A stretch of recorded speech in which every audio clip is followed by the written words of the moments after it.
Banks spend billions on technology. That's billions with a B. Data lakes, AI labs, cloud migrations, transformation officers with their own transformation officers. And yet, somewhere in Santon right now, I'm sure someone is reconciling a multi billion rand exposure in Excel called Final V7, Real Final, this one. Well, welcome to Business Talk. I'm Michael Avery, and today we're unpacking one of finance's most uncomfortable truths. For all the talk of digital transformation, the humble spreadsheet is still the unofficial operating system of global banking. Is that a failure, or is it actually a design and a sign that business is moving faster than the systems meant to support it? Well, joining me is Mark Beringer, head of tech at Monocle Solutions, a man who's spent 2 decades inside the engine rooms of South Africa's biggest banks, leading big data and machine learning initiatives and trying to impose engineering discipline where chaos mostly creeps in. Mark, welcome to the show. Let's just start with the uncomfortable question. Banks do spend an inordinate sum on core platforms, enterprise systems, risk engines, and yet spreadsheets are everywhere. Is it a failure of technology, or is Excel just simply the most successful product in financial history? Hi, Michael. Thanks for having me again. It's good to be able to talk. Yeah, let's jump into the detail. I think spreadsheets have been surviving because they're immediate, right? So they can solve problems very quickly. If somebody needs numbers by tomorrow, that's the easiest thing to do is you just open Excel and quickly, get your numbers right and make sure you can provide value out of that. I think they fill a gap between, what systems can do and what the business needs right now. The issue has quietly become the infrastructure without governance. There's no validation, no auditability. So although it adds a lot of value, there's a lot of risk that's creeping in the background with all of this use of Excel.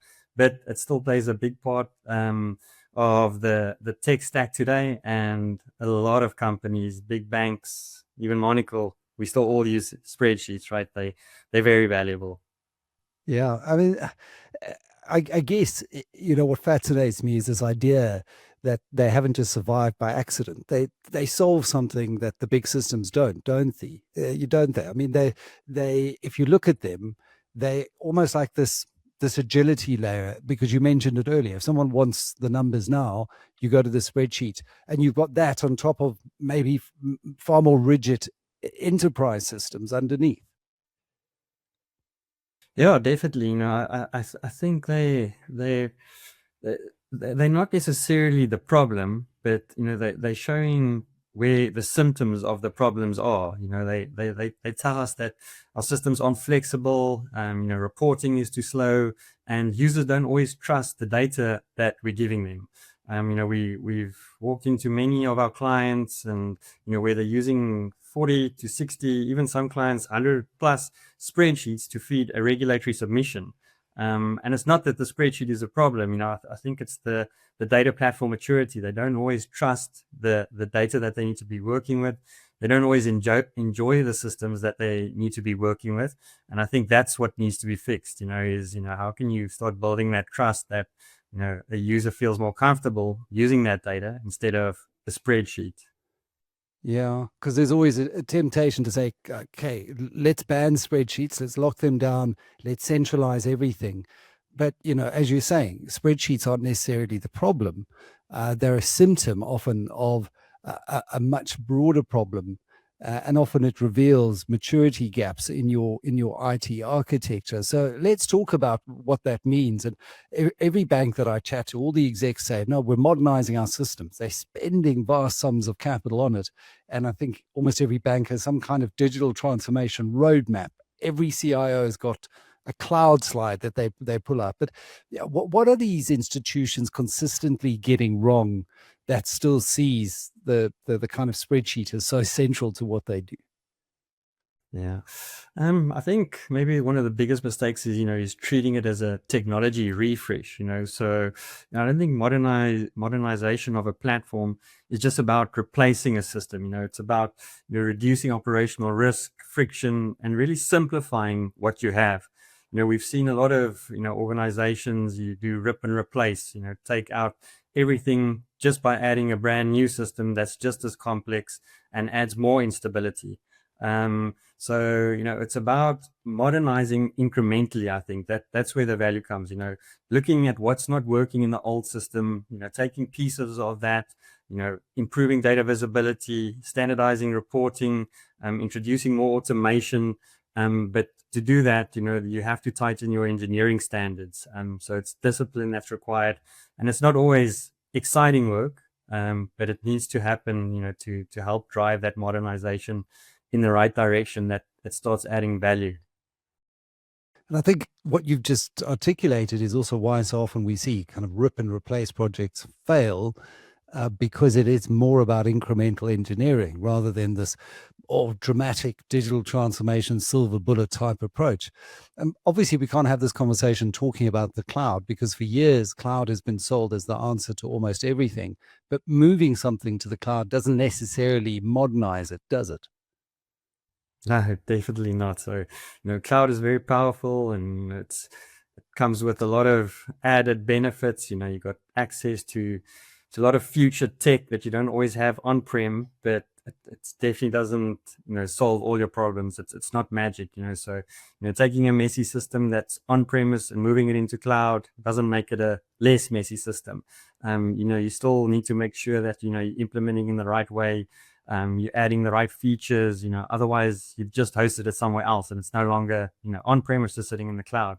So I think the big value comes when you start simplifying the architecture, improving scalability and enabling better data integration. But that also requires strong engineering discipline. But it's not an easy thing to do. Cloud projects are complicated. And you need to put a lot of effort into to get it smooth. And it can be quite expensive as well. If you don't put frameworks and governance in place and everyone's out there, executing on their own little query, these things do rack up in terms of cost. So here's a practical question, because I think most CFOs are already nervous about tech budgets. How do you modernize without detonating the P&L? Yeah. So I think, you need to understand where's the operational friction, look at things like manual reconciliations. Where's that happening? Where are spreadsheets compensating for system limitations? Where's reporting taking, weeks instead of hours, and start focusing on those and see how you can simplify, improve processes, automate to start giving the business what they need, so that they don't feel they have to go back to other technologies, for example, Excel and things like that. So, you need to start building trust with your users. And just by replacing a system and moving it somewhere else and spending a lot of money is not gonna build that trust. It's nitpicking the tasks and the processes that take time, a lot of people effort, and try and focus on those to start getting value quickly.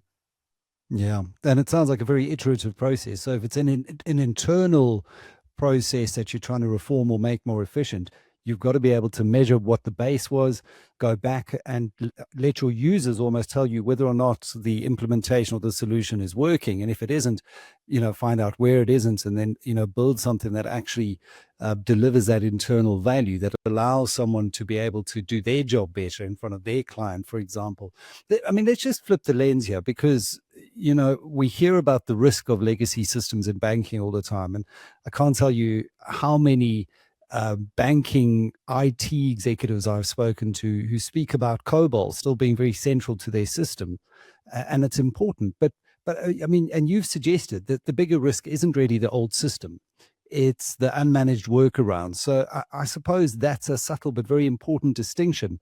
How do these hidden manual processes create institutional fragility inside banks? Yeah, I think, when that knowledge lives in someone's personal spreadsheet, or when reconciliations are manual, that's when you start creating problems. So you do these regulatory submissions, they're only based on human understanding. When that person leaves, there's a lot of risk that comes with that.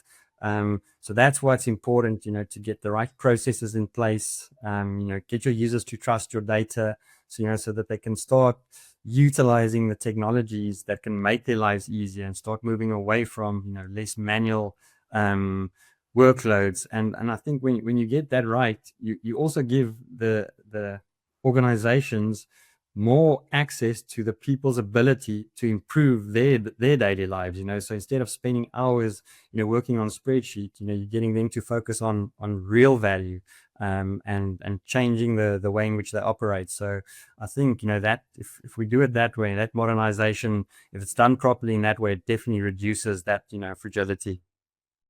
And I mean, you've worked with some of the largest banks in South Africa, beyond just your work at Monocle Tech. What separates the winners from the laggards in this space, and those that genuinely modernize versus those that just maybe talk about it and have it in a glossy presentation, but ultimately when it comes to execution, they don't get it right? So I think it almost goes to one of those previous points where really understanding your users, their needs and their concerns and what they're spending a lot of time on, and then ensuring discipline, using engineering discipline to automate those processes. Engineering needs to be treated as a core capability. You need to invest in engineering, you need to invest in the data foundation. And when you get that, you start building reusable assets, instead of these one-off fixes. So, the ones who succeed aren't chasing the next shiny thing. I think a lot of companies, are always just, speaking to all of these different tech vendors, because everybody's got amazing tools that can solve all your problems. But, sometimes you just need to simplify, and try and fix slowly, by removing complexity, and improving the trust in the data. And I think that's what will add value over time. Yeah. I love that point that, modernization should be about more incremental engineering rather than dramatic transformation. To me, that's often a red flag when you see something sold as radically transformative rather than doing the hard yards, as you say, investing in the discipline and the engineering, getting the standards and the governance maturity right, and maybe focusing a bit more on simplification rather than just having an innovation lab for innovation's sake and saying, well, you've ticked that particular box. Mark, really great chatting to you. And I think if there's one message that executives want to take away, it's this: don't blame Excel, fix the foundation. Mark Beringer, Head of Tech at Monocle Solutions, thanks so much for joining us here on Business Talk. Thanks, Michael.